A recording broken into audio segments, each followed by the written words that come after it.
but it is inevitable. The combination of aggressive warfare, corruption, inept generals, our weak economy, and the heroism and high motivation of the defending forces can result only in defeat.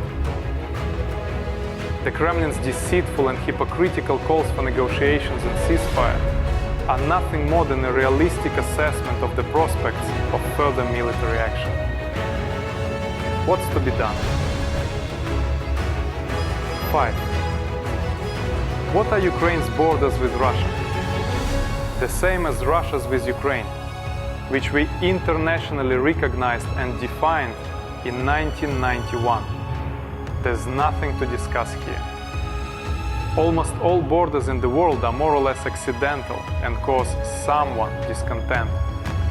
But in the 21st century, we can't start wars just to redraw them. Otherwise, the world will sink into chaos. 6. Russia has to leave Ukraine alone and allow it to develop the way its people want.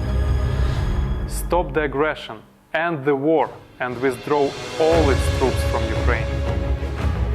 Continuation of this war is just hysteria caused by powerlessness, and putting an end to it would be a strong move. 7. Together with Ukraine, the United States, the EU and the UK, we have to look for acceptable ways to compensate for the damage done to Ukraine. One way to achieve this would be lifting the restrictions imposed on our oil and gas, but directing part of the income Russia receives from hydrocarbon exports toward reparations. This should only be done after a change of power in Russia and the end of the war. 8. War crimes committed during this war have to be investigated in cooperation with international institutions. Why would stopping Putin's aggression benefit Russia? 9. Are all Russians inherently imperialistic? That's nonsense. For example, Belarus is also involved in the war against Ukraine.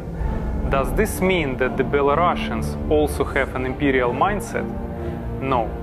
They merely also have a dictator in power. There will always be people with imperial views in Russia, as in any other country with historical prerequisites for this. But they are far from the majority. There is no reason to weep and wail about it. Such people should be defeated in elections.